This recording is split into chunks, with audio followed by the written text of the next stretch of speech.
Welcome to Talking True, where I have the great good fortune of speaking to near-death experiencers, mystics, healers, and people going through radical awakenings. And today I have a special guest. His name is Diederik van der Boor. He's in Holland right now, I think, or where is it? Yeah. Where are you? Apeldoorn, it's 1 hour from Amsterdam. Okay. I was almost there, right? Close. So Diederik is joining me today, and we're going to be diving into the wonderfully rich theme or topic of healing in practice. So Diederik, thank you for joining me today. It's a pleasure to have you here. Likewise, it's enjoying this a lot. Thank you. Good. So do you want, people are really enjoying these awakening stories that are being shared on this channel. Would you like to just share some of yours? Oh, wonderful. I love awakening stories. For me, well, there were so much moments in my life where you can just notice things changing and notice. And with awakening, I mean, people start using this for different terms now. It's not just the ego shift, but also kind of becoming aware of spirituality that people start using the word awakening for. That happened for me when I was 15 years old, and I came in contact with Reiki. And it was like, and then I'll come back to the different awakening part later.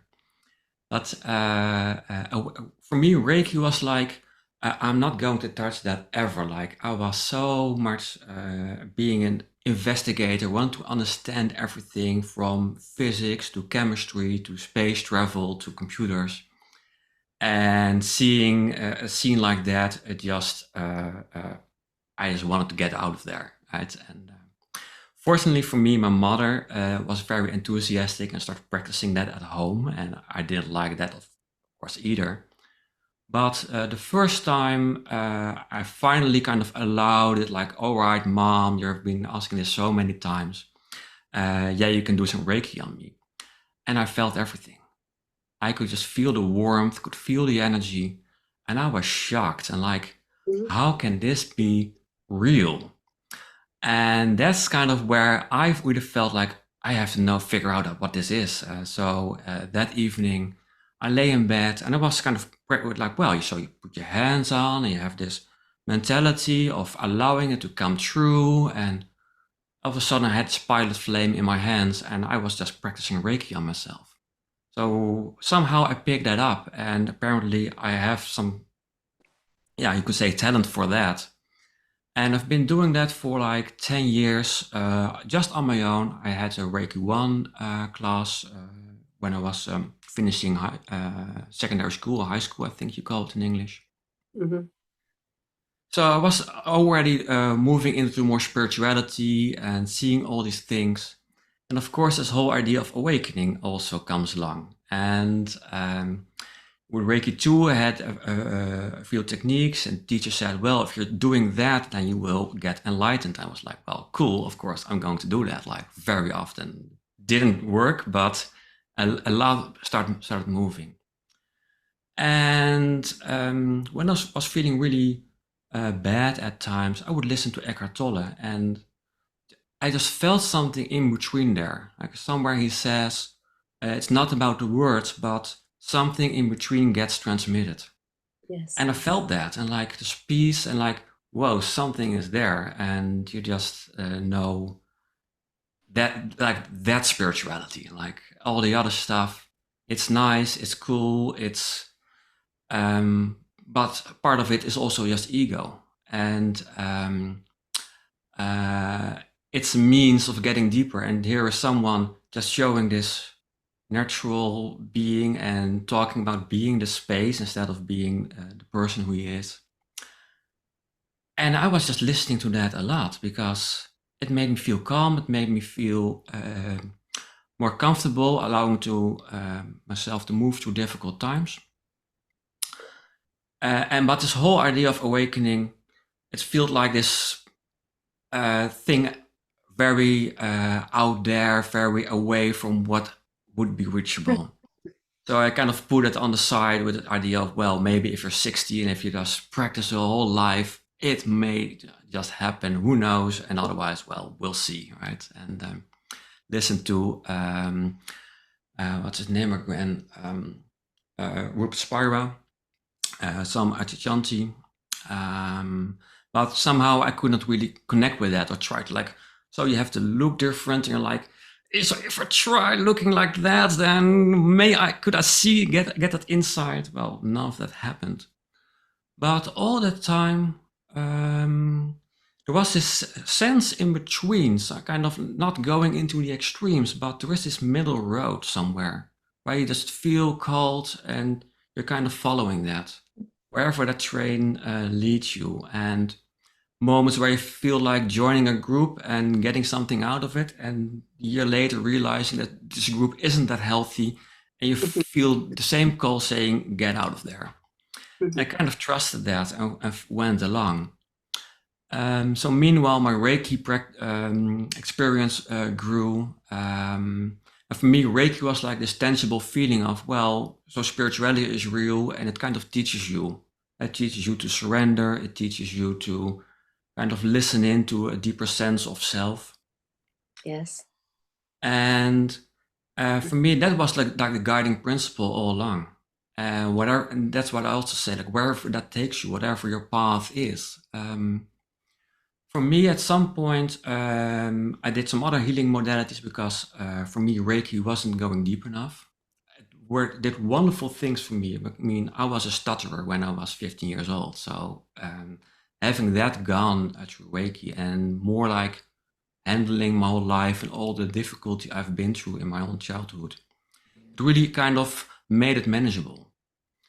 But I wanted something deeper and did other healing modalities, but they got more into, let's say, new age kind of thinking. And though it was more powerful, I also didn't like that because for me, the ultimate goal of spirituality wasn't in there. I wanted to go to that non-duality space. Mm-hmm.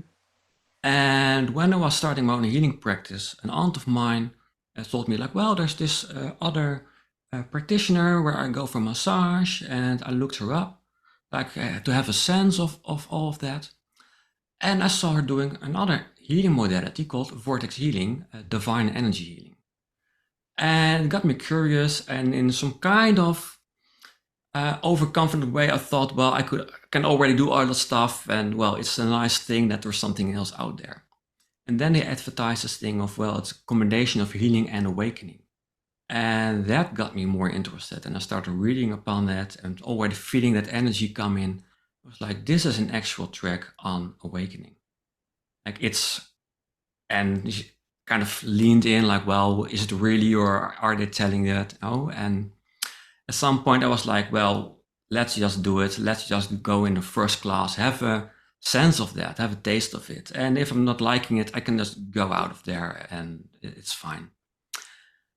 And first day in the class, this whole energy buildup, it was so different. It was so grounded, but also like everything was organized. And people were coming there saying, well, it's just all working out. And the whole class was kind of coming together. The teacher was there and I was looking at him like, so you're awake, but I'm not seeing that. Like, so what is there to see about you that you are awake? And nowadays I can see that, but before that was like, well, looks like a normal guy. Mm-hmm. Another student like, so he must be awake too. Like, interesting. Like, I know something about you, but how does that work? The teacher was lovely, talkative, really expressive. And I just felt his presence all that time, kind of working through everyone. And it was like a satsang, at least the closest I would think of as what satsang could be. I mean, it's not that the class necessarily is like such. Mm-hmm. I have all these stories and things about Ram Dass, and that spiritual journey kind of shows you a depth where I was like, I've never heard about that at all. Mm-hmm. On what work did I live, like about Neem Karoli Baba and all the miracles, all like more the divine presence in daily life. And I was like, where did that come from? I was like, because normally, well, you're like, well, a bit higher up, or there's an angel spiritual thing there. And I was like full blown, thrown in a whole different way of looking and seeing spirituality. Yes. Yes. It's and where you Yes. feel like, and I think one of the titles for people like that is the one that's worth being prayed to, or the one worth being a guru. And it's totally different. I mean, it's not like normal human beings or people who have woken up or have some kind of experience. It's like they're just came in being already totally complete as they are, and no baggage, nothing to learn. They're just here to serve. Yes. Yes. And Yes. Yes. Yes. that's That totally was different kind of being. it's kind of mind blowing actually, because when you enter into the energy field of a great being like that, it just disempowers you, dismantles all your old baggage and so on and so forth. You know, and I've shared my story about how I received Shaktipat from a great being whose name is Bhagavan Nityananda of Ganeshpuri, and I received his initiation in a lucid dream, and the profundity of his energy field and his presence was beyond any description. It is, and it's the thing as well, is when we speak about these great beings, such as Neem Karoli Baba, he comes from the same kind of lineage as Nityananda. They have this kind of this great long lineage behind them, which is said to originate from Lord Shiva himself, right? So they have this sort of, I don't even know how to put it into words, but this kind of cosmic energy that is beyond anything you can ever kind of describe or define in terms of how you feel it.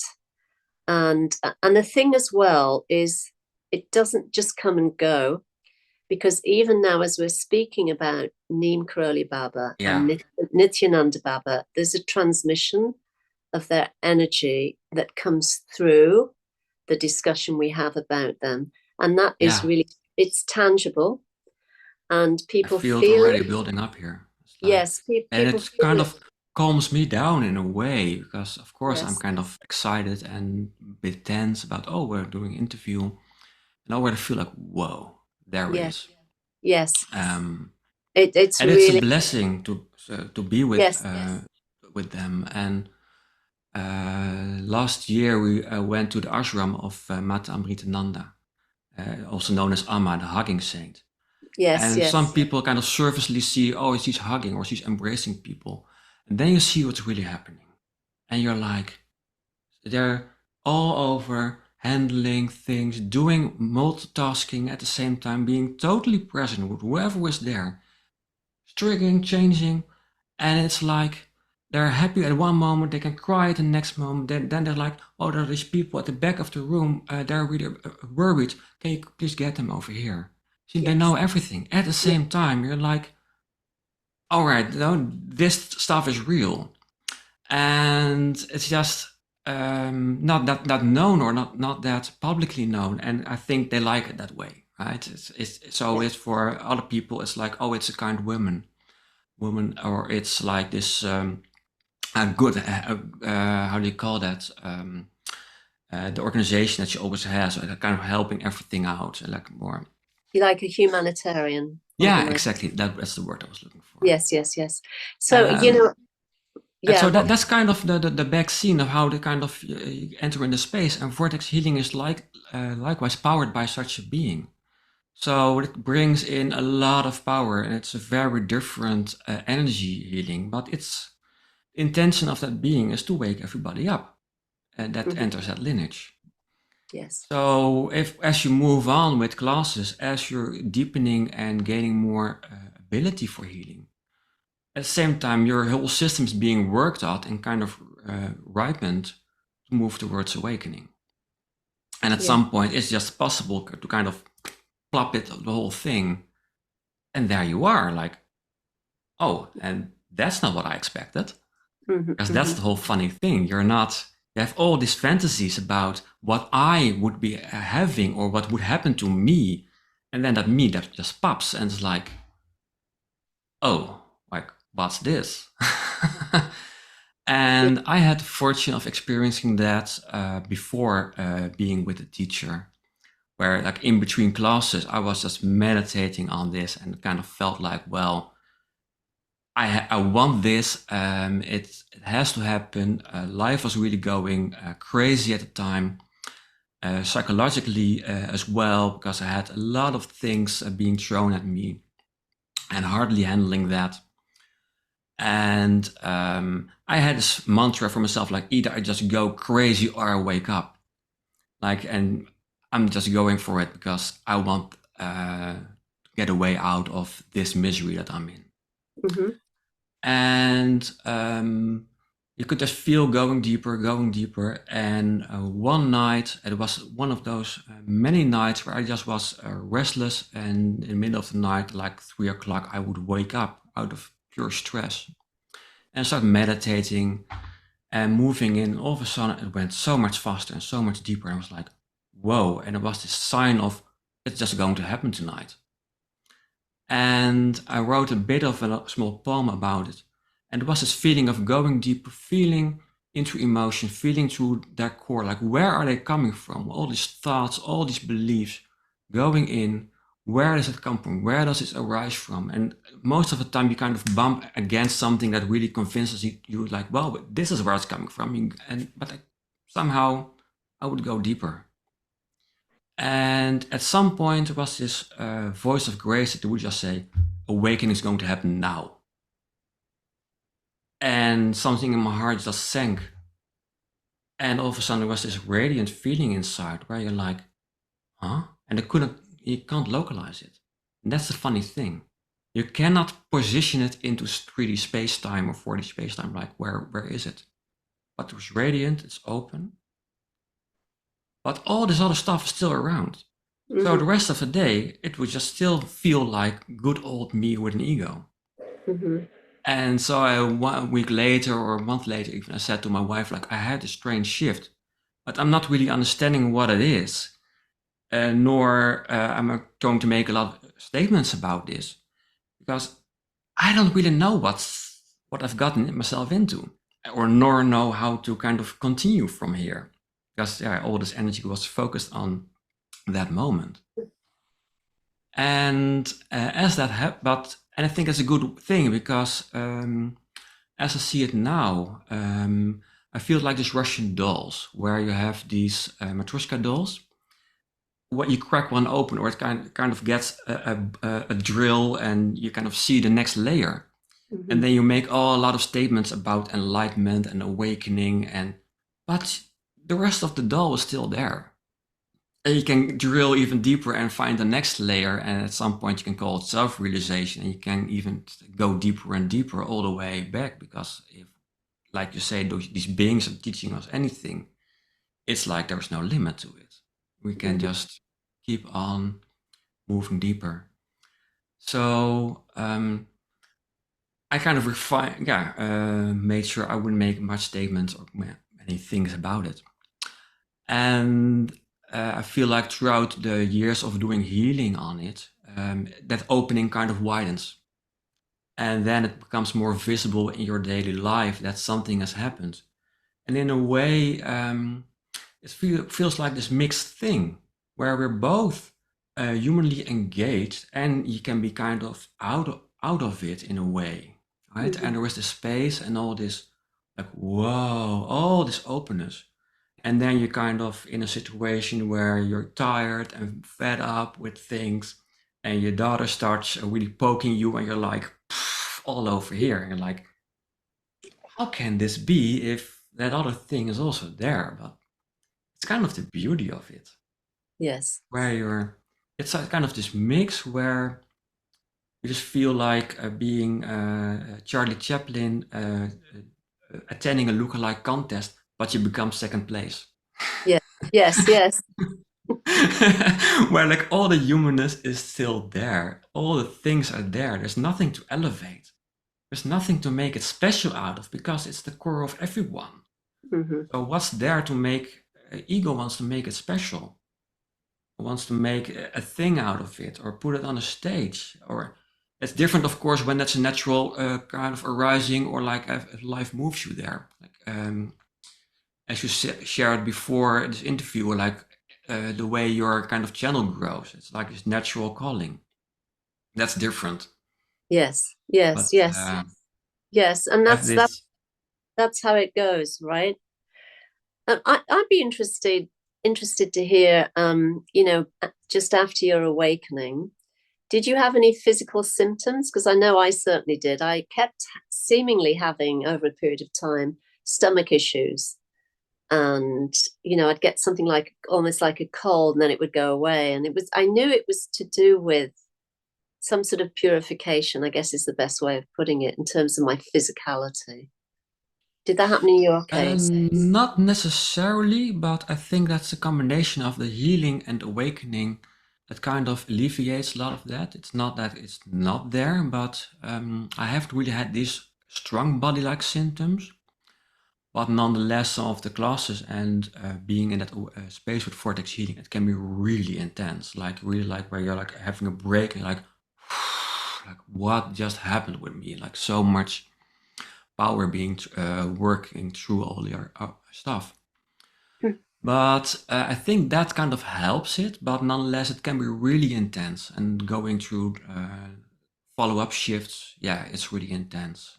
Yes, yes. Because I even had, because I've been a lucid dreamer since I was really, really young, I would have these lucid dreams with these great yogi masters where they would be, in one dream, they'd lay me down and put my head back, and and they were pressing on my stomach, and I was vomiting kind of this green bile.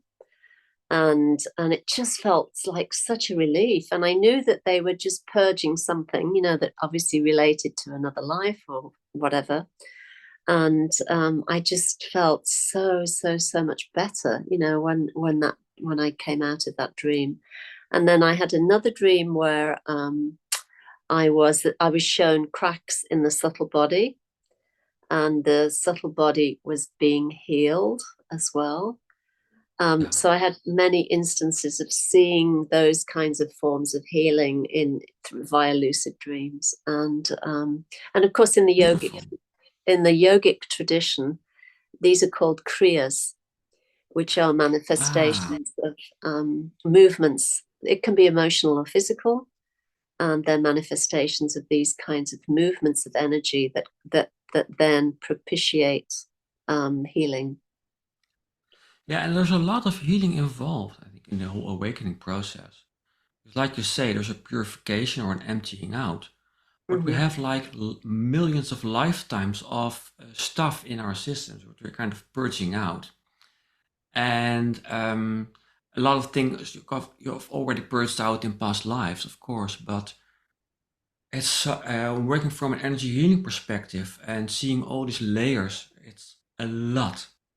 And at the same time, I think deeper awakening kind of means you're really identified with something, then you kind of move out. So the light starts shining on all this stuff. And so you become really conscious of all of that things that just need to be worked through, because yeah, the light shines through in this narrow window, but having that fully open and all of your lives and all the things, that's pretty rare and unique. I mean, I think that's also why you see these gurus who have, on the one hand, beautiful things they can do, on the other hand, kind of really disturbing behavior, because they haven't really opened that up, that whole awakening up to the deeper part of their own life. Yes. And that's like, and I really like this model of like this vertical horizontal axis, where most of the, where you can kind of map things out, where some people really widen and they have a shallow awakening, but really wide and really accessible, and great examples and great teachers because of that. And you have these people who are like really thinly moved through all of that, but they still appear very flawed in a way, or very like ego, even though their awakening is like beyond whatever we are. Mm-hmm. So it's a really interesting thing. I also like this Matryoshka doll paradigm for that as well. Like And for me, it's, I think, helping a lot of people to know that. Like, it's kind of makes it more accessible or more understanding, like, well, there's still a process going on, even though people will say there's no process. But in time, in our experience of life, things will still move and still play out and empty out. Yes, yes, And, and the yes. numerous things that I had to move through, and even now still move through, it's tremendous. Hmm. I'm still kind of processing parts of my childhood experience and the intensity of that. And it's a really, really strange picture where the awakening is the same for everyone in a way, if you kind of look into the energetics of it. But some people have studied for 20 years and kind of purified a whole base, and then the thing flips, and they're like, it's like total space and peace, and they kind of feel that they're done. And in my case, it felt like, well, this thing is there, but it's like a pilot light almost. And none of that really showed up in daily life. And I just had this ongoing sense of wanting to go deeper and wanting to kind of clear out all these habits and all these things were kind of bugging me. Hmm. And it's almost like this television set that's turned on while you're trying to be center in your own experience, or while you're trying to listen to someone, but there's television, or you have this birthday party and this television is on. It's really difficult not to get distracted or not to get pulled in by that piece of conditioning Hmm. and start working from that as if you were still awake. But that's kind of the joke where kind of, if you think you're awake, you're not, because Yes, because then you're in your conditioning and you're in whatever ego is left there. yes, Uh, so it's like, and yeah, that's like the ultimate joke, I think, because you can say a lot about awakening, and at the same time, there's this whole ego thing still mixing through and playing out. yes, So yes. Because the point is, if you say I'm enlightened, right? It's the ego that's saying that. It's the personal yeah, identity that's saying that. And of it's course, the personal story can never be enlightened because it's the no personal story that is the obstacle to that self-recognition, as of well. what is always here, right? And I would translate it differently, where I would say it's like the dreamer wakes up out of the idea of being that a personal story. So you Yes. kind of retract out of that identification. Hmm. And we don't say the person has woken up. It's like you were having a dream at night and you wake up. You're not that. We're like, where did the dream go? No, you've woken up out of the dreamer has woken up, Hmm. while the rest of personality just continues to have its experience. Yes. And I think, and the other thing I kind of had difficulty recalling what you said before that, but um, want to respond to that one as well. But sorry, I lost track there, but let's just continue. I can't remember what I said before either, but which is It kind of flows, right? That's also the just thing. yes, You yes, can't- yes. Just in the flow of it, in the flow of it. Absolutely. oh yeah, with enlightenment, I still don't know what that is. For me, that's like there's so many definitions. I think all across the awakening board, or so that the soul or non-duality or even self-realization, people use different states of that whole experience as markers of, well, this is that. And I like the Buddhist definition of enlightenment, where it's both about a certain degree of depth, but also kind of shown in daily life. So it means a certain width of embodiment. Yes. And yeah, where they're kind of naturally flowing. And meanwhile, I'm just being human, Yes. having an ongoing deepening experience. And at times it really shows. And it feels like a thinning out. I don't have this experience of being totally blissed all the time or anything. It's really, really more practical. And I kind of like that. I do Yes. notice things thinning out and being able to withstand difficult times a lot better. or being able to step out of identification a lot faster, or like, oh, I really start believing that thought again. Like, oh my, I've been really ruminating things like, why am I even doing that? Like, and that's kind of, I think, being a partially out, partially in. And that applies to everyone on this path, wherever you are, even like in those early stages, as I mentioned, where you have the sense of a higher me or a purer me. And you kind of try to get there because you have already this feeling like of, I'm engaging with something, but it doesn't feel authentic. It doesn't feel like really me. Of course, the me you're feeling is still egoic me, but there was already a sense of there's something better out there, and I'm not really flowing that out. I'm not really expressing that. Right? Or whatever I'm expressing, I'm already kind of disgusted by it because it doesn't feel real to me, even though everybody else seems to believe so. Yes. And Yes. I think that's kind of the ongoing experience where you both drop the seeker, but the curiosity remains, and it just drives you deeper because I'm still curious about looking within, and that kind of hasn't changed. Just looking within and finding even more depth or finding more light and kind of see a way of radiating that out, or where does it stop me from expressing that? So that's an ongoing experience, and I find it really dynamically change, where with some people you kind of tune in with them and you have a whole more simplistic way of saying it or not mentioning it at all. And sometimes I have a client in my healing studio or healing practice, and you notice they're really close to it. And somehow they feel like this conversation needs to be held. And that turns out that they're already working for years on awakening. And some brilliant way of explaining it comes out. And it's exactly what I needed to hear. And I wouldn't know how to reproduce that at all. It's Yes. like totally natural in the moment. Something just comes through. And going back to the Eckhart Tolle story, that's the teacher.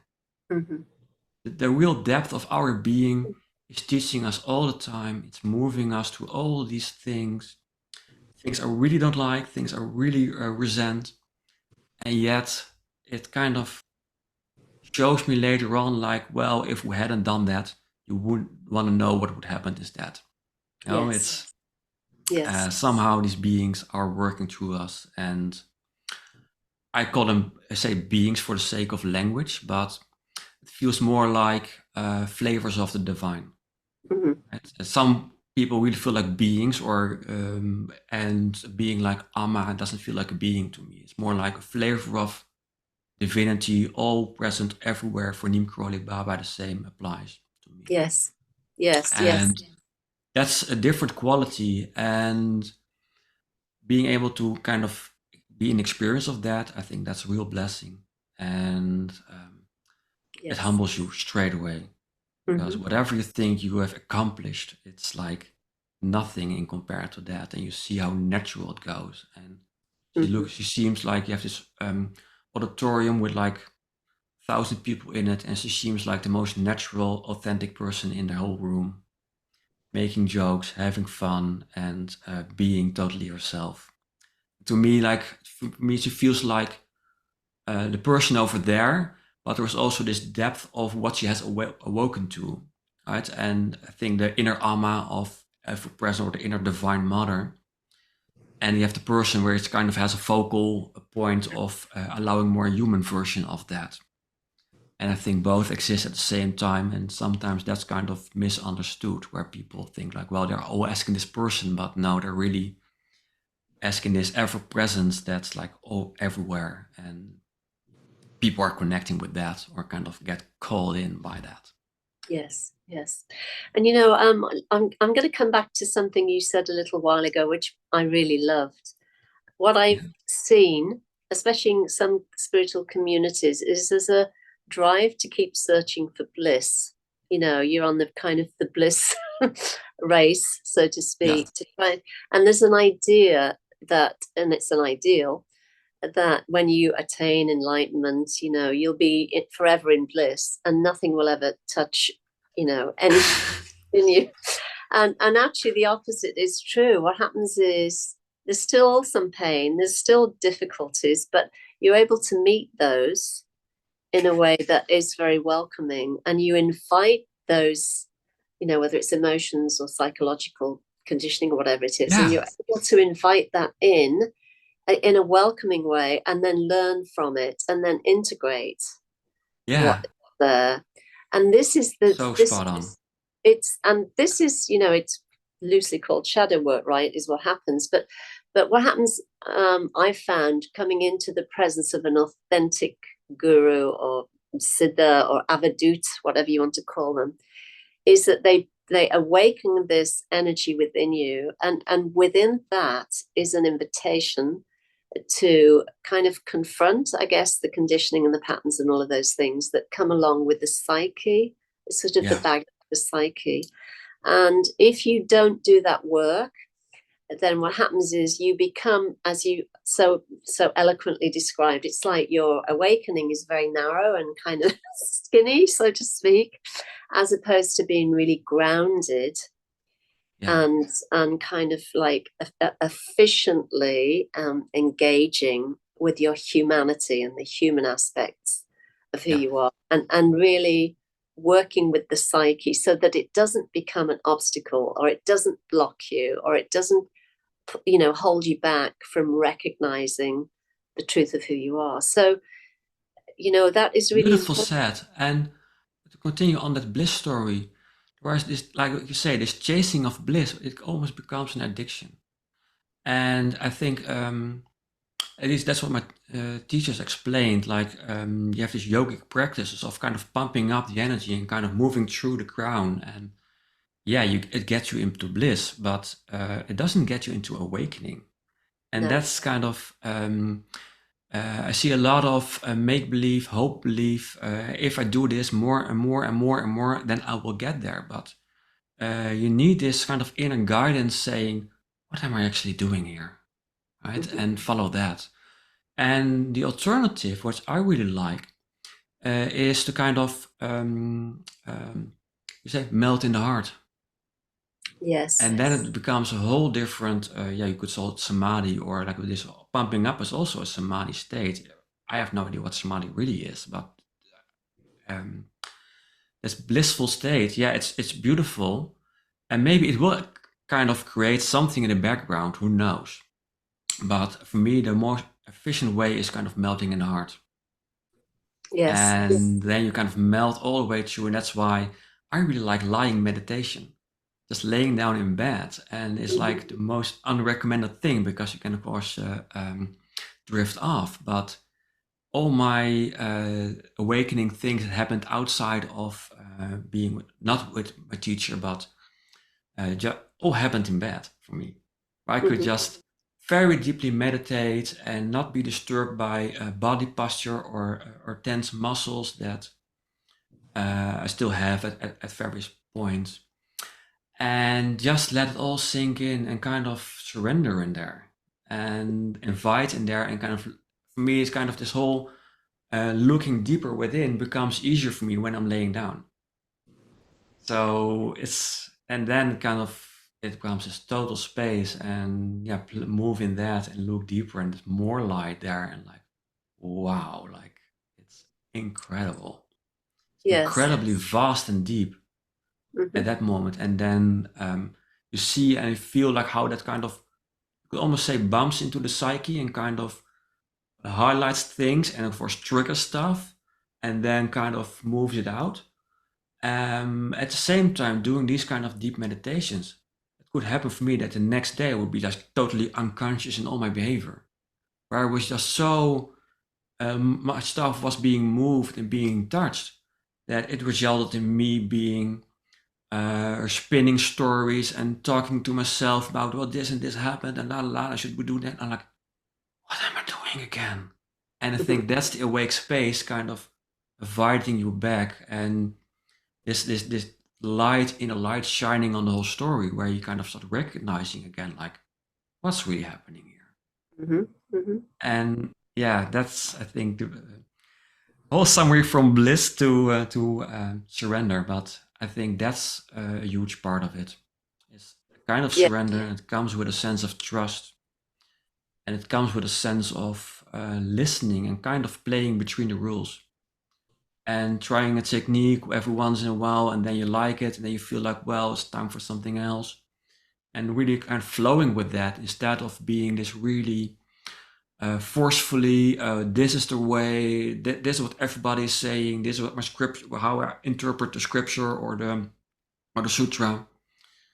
And yeah, then you're kind of, at some point, you're just following a very strong belief, but you're not really looking. And a part of, I think, awakening is also, how you call it, like you said, shadow work, but being comfortable with looking within and being, allowing that kind of stuff to just melt in there and have the faith that you will come out at the end, and that you can't, but there's all this avoidance, and that's kind of the new age thing that happens, where people really want to go to higher dimensions. Of course, you could say processes like that is happening, but this notion of it's not right over here, I need to go somewhere else to be free.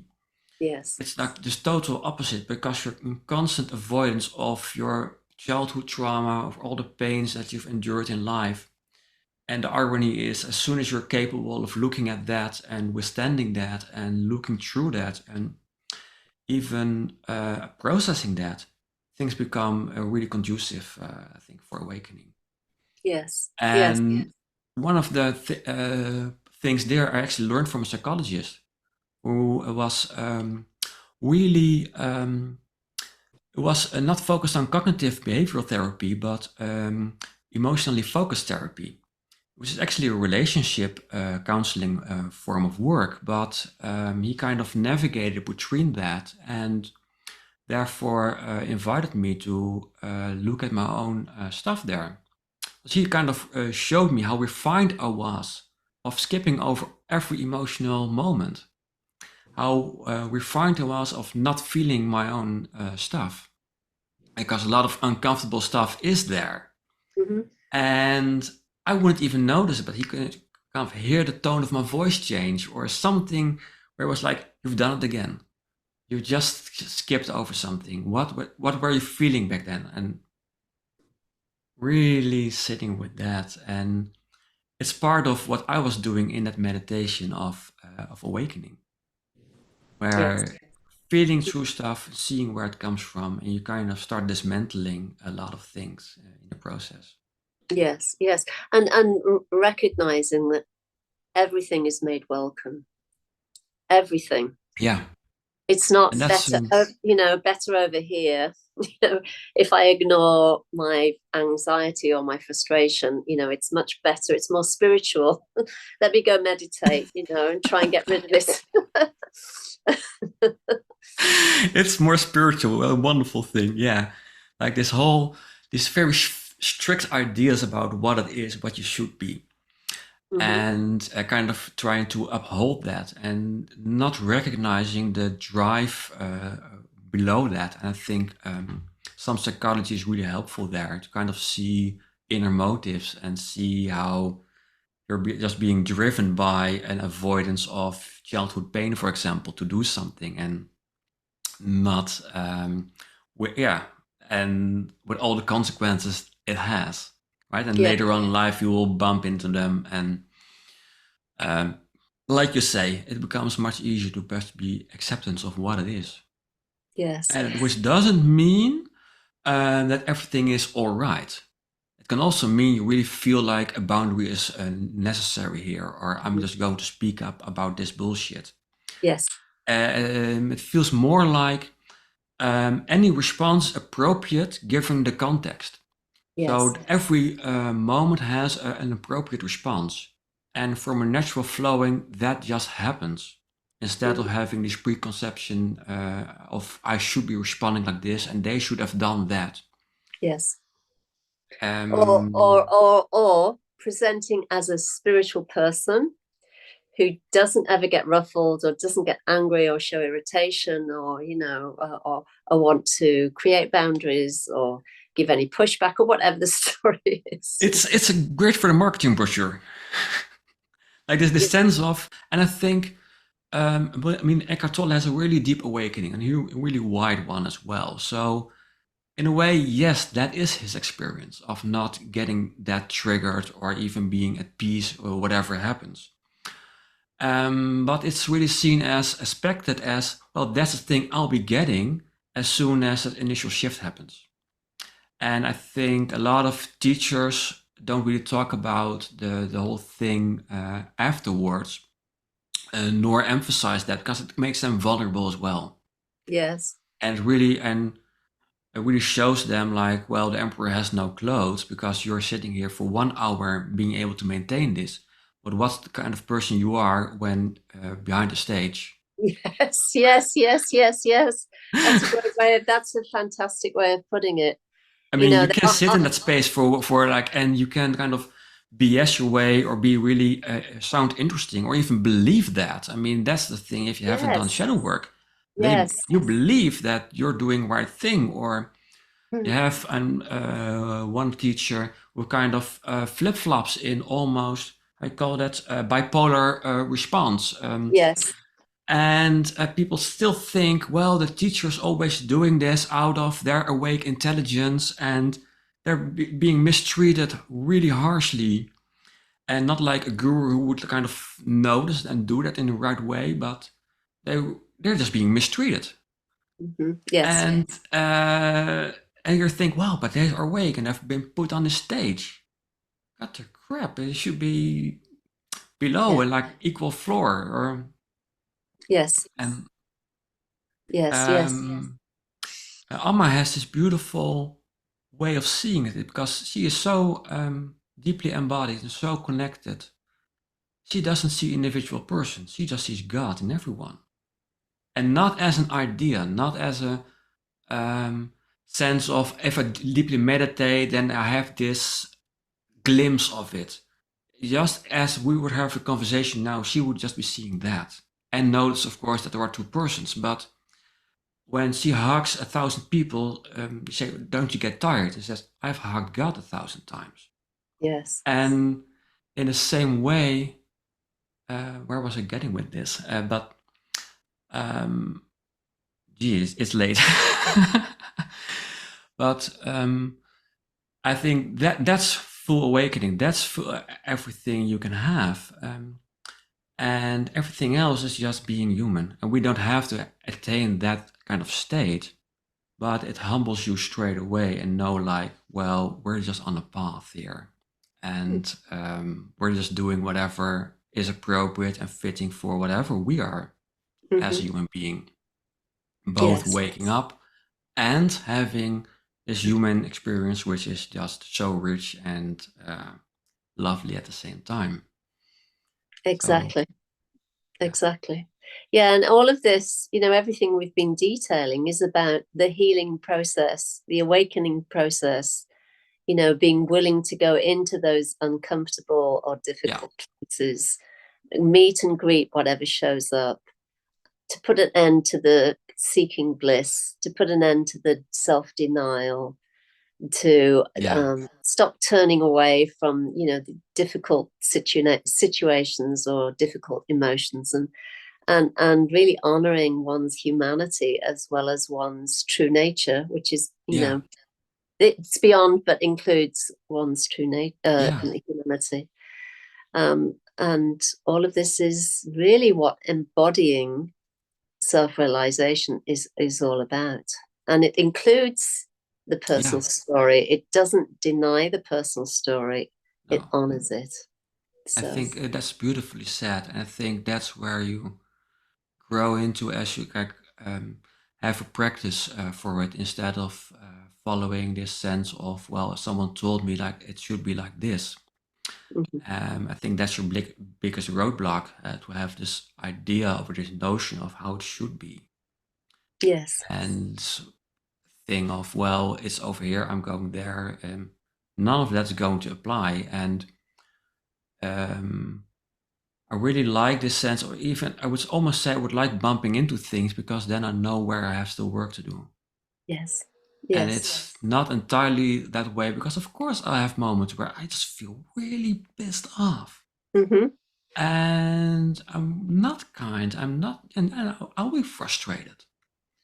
Yeah, but I think that's part of it as well. And at the same time, working through it, but also today we had a bit of I wouldn't say clash, but just some words about why am I doing things like this, and speaking up about things.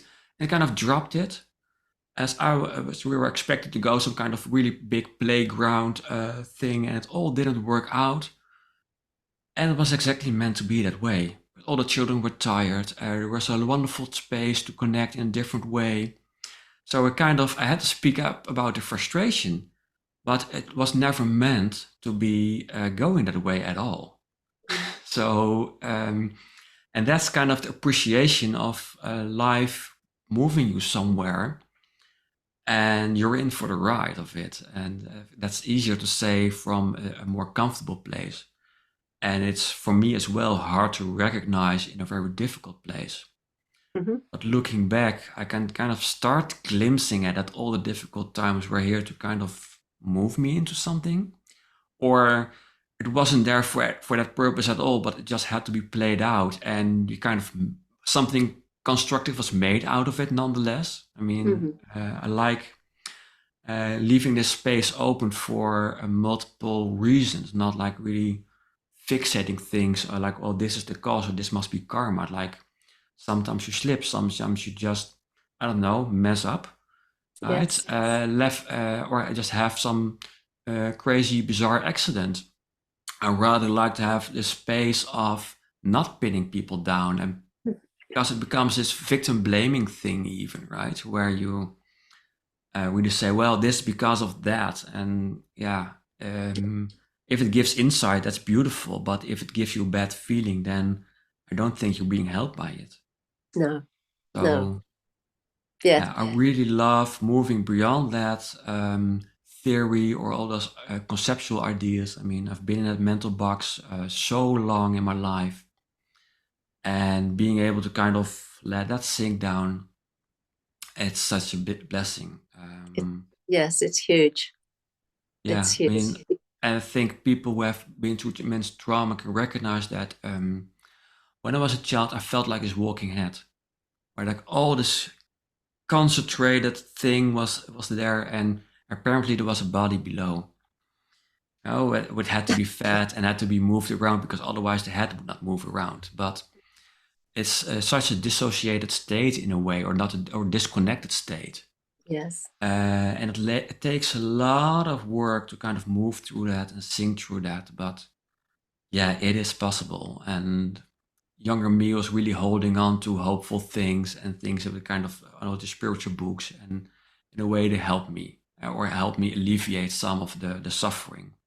Mm-hmm. But it wasn't bringing me, of course, the ultimate thing I was looking after. Yes. Yes. So it's quite the process of that. And it does take work and effort. And it also takes you to be honest with yourself, about where you are and about what's happening. But Yeah, all of this, everything you've shared in this episode is really very helpful, because I think for the most part, from what I've heard and what I've experienced myself, we all kind of struggle with the same or similar things before we have the kind of final awakening or final recognition, or whatever you want to call it.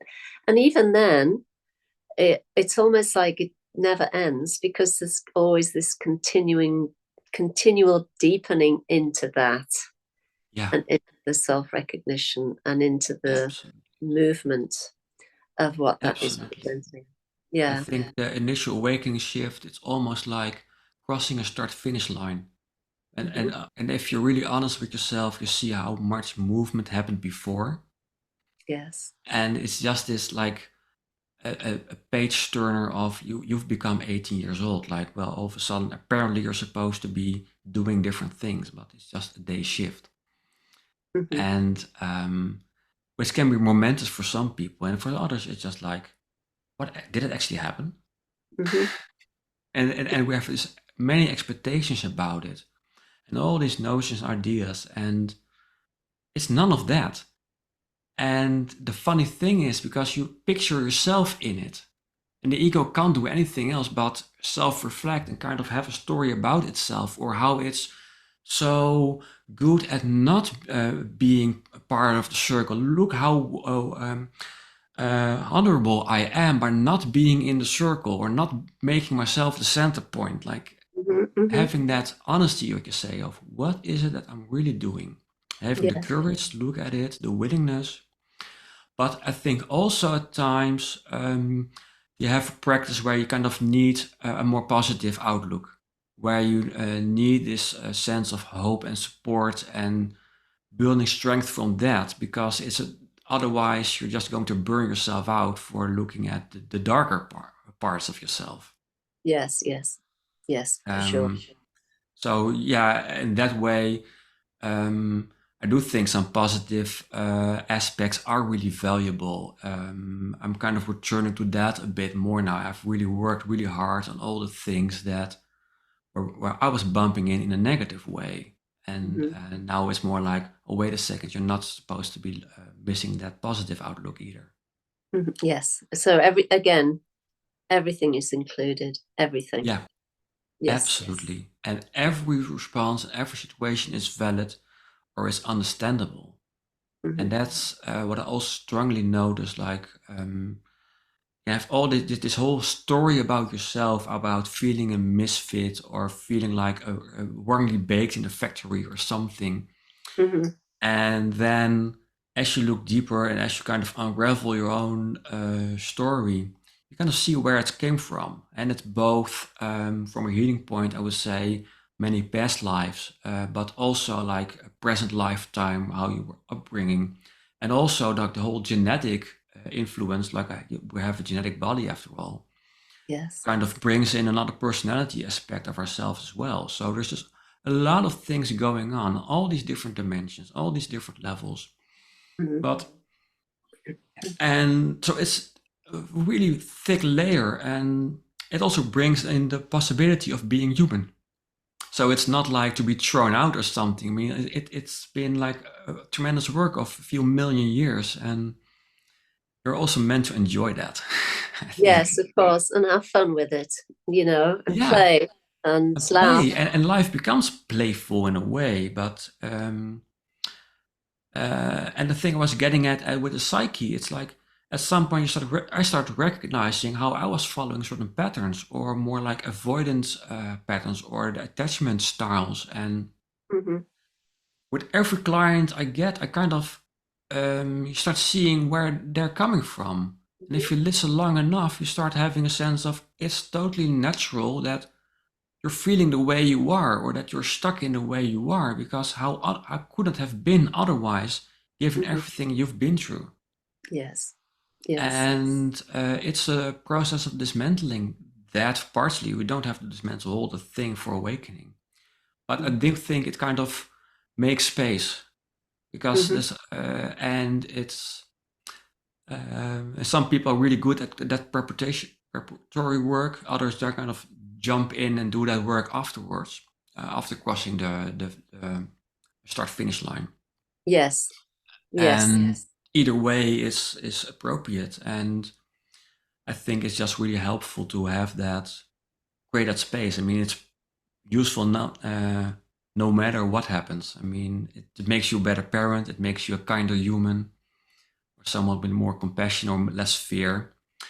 So either way, we're all on this road together. Even some, you could say, horrible people on the planet. If you really look in their energetics, maybe it takes them 400 lifetimes to awaken. I mean, but nonetheless, they are on this path of kind of slowly moving back into the dissolvement of their ego. Yes, exactly.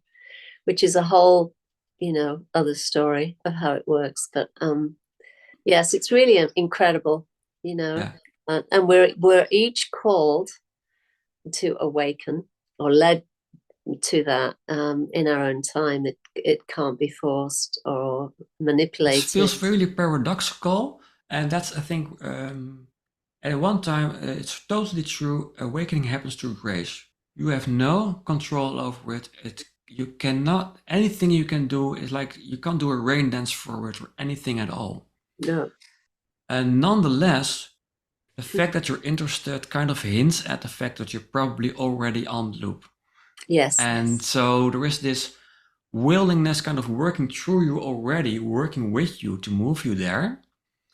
And the ego picks it up as a sense of, I have an idea, I want to awaken, and what am I going to do? And at the same time, kind of, you move the ego out of the picture, and it's like this whole movement just kind of happening. And so on one hand, you cannot force yourself to awaken. At the other hand, you can be available for that process to happen, which means meditating, spending time with awake beings, or listening to stories or reading about it, because something deeper gets transmitted. Yes, because and that's working with you. Yes, it's always the transmission. It's the transmission of the energy that really is what's doing the work. Yeah. Always. All the time. And that's kind of where Reiki started with me as well. And now with Vortex Healing, I always constantly have that experience of, it's really the underlying sense of our own being who's really teaching us. Yes. If you're available. And that's what's working, and that's what's doing it. Even psychologically, something really interesting happens with people. When I have a client, for example, there's a big, good example. I can't come with anything other than a fear issue. And you could say, I'm afraid of people, or I'm afraid how they think of me. And this is the whole judgment thing. And if you look closer, there's a sense of, I'm afraid of how I think about myself, or I'm critically about myself, I'm critically about someone else, I'm thinking they are critical about me. But it's a whole loop of something revolving a me that kind of makes it look that way. Throw the ego out, and there was just a judgment arising. And it's perceived from different perspectives. It's perceived as you and me and stories and whatnot. And often we just see one glimpse of it, so it just becomes, oh, people are critical of me. But if you're really honest, you were always critical with people, and you were super critical with yourself. And it's kind of the same story, just in a different way. So yes, because we see as we are, right? Yeah, and we project, and we see people being really difficult, and then you kind of use that as a kind of guiding post of, is it something for me to look at? Because I can't control them, even though they may be objectively really horrible. And what is it that I can do and I can work with? So that's always kind of the way I think, how I also playfully look at it and try to work with it. And the other thing is having thoughts pop up during meditation.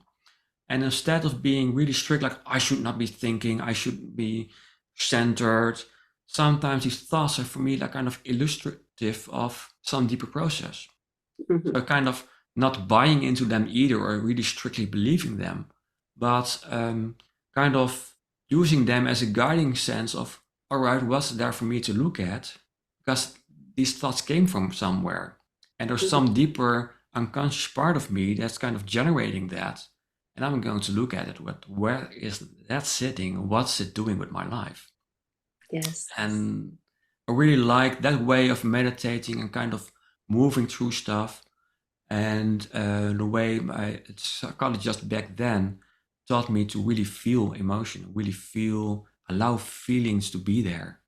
And just you kind of digest them by allowing them to be there instead of shutting them out. Yes, again, it's welcoming. It's welcoming everything. But and I think that's really practical, where you just, instead of going in this avoidance or compensational pattern. I mean, half of our psyche is like avoidance or compensation for something else. Kind of stop that habit in its tracks.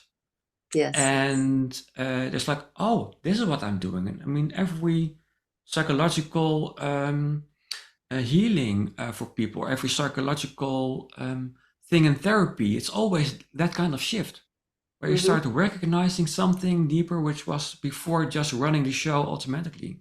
Yes. And then you Yes. kind of become conscious of it. Light starts shining through. I mean, for me, spiritual way, literally, light is your awareness is kind of shining through that stuff. It's first difficult and painful, and you're like, and like, okay, I'm meditating. This feels painful now. All right, let's feel better now, and moving Yes. through that, and it's so liberating because Yes. Yes. Yes. And this is what self-realization is, right?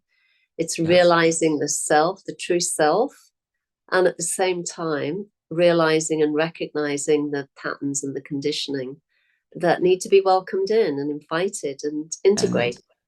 and the interesting thing is, if you move as you move deeper, there's this high sense. People have a sense of a higher self, and Yes. that's very functional to a certain degree because you have this guiding North Star.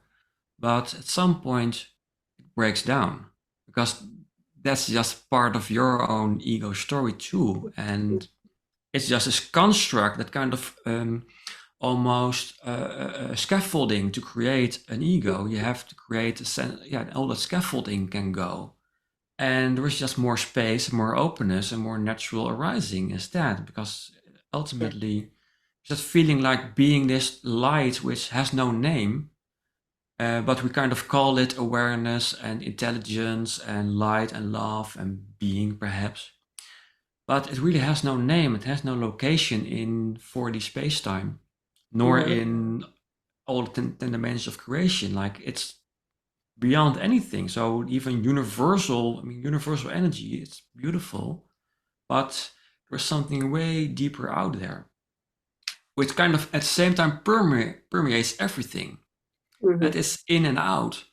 And at that point, as you start looking within, it becomes really interesting because all you start seeing is divinity and kind of knocking the door and kind of let me in. And I feel this distance from like as if you have this conversation with a close friend on a table, but you feel this distance in between, and you're like, "Can this please go away? Because I like to have a real, authentic conversation with you. I really like to feel you, and it's no longer out there, but it's totally in here. It's totally in this body as well.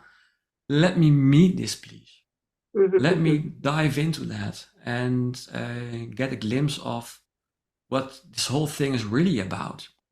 And Mhm. then you just feel like a very beginner again. Like Yes. Yes. it's It's always a new beginning. yeah, every time you're like, and then it feels like, whoa, this is it. And it kind of dawns on you like, oh, it's just this.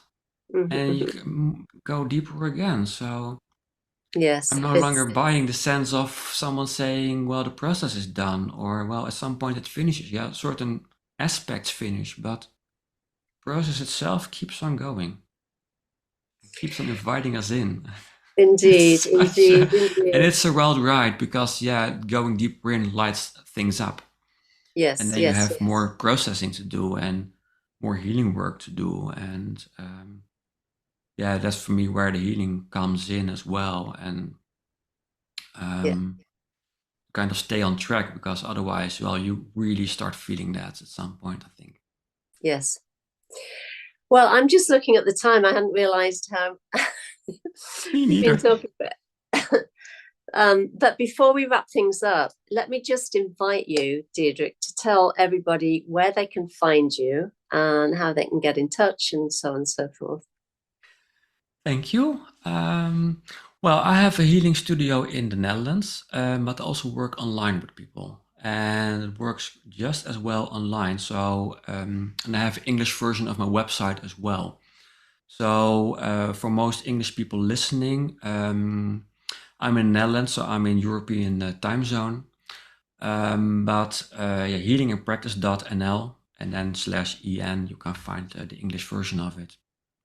I do healing work, both from awakening, awake space, as well as kind of focusing on different topics or different aspects of the psyche that need work, or where you're kind of hoping to have that sense alleviated or waking up essentially out of that strongly triggered aspect of your psyche. And yeah, it's for most people, it's meeting you, knowing what's happening, and doing a healing session afterwards. And sometimes it's more conversational style. Sometimes it's more, I kind of let it fluently happen. Whatever is appropriate, whatever, both from manuals, like what steps I need to look at, but also what kind of naturally arises and teaches me what's happening, where I just try to dive in and connect with deeper aspects of our psyche and our being, and moving through that. Or in a way it feels like I'm moving, and in a way it's like, no, reality is moving.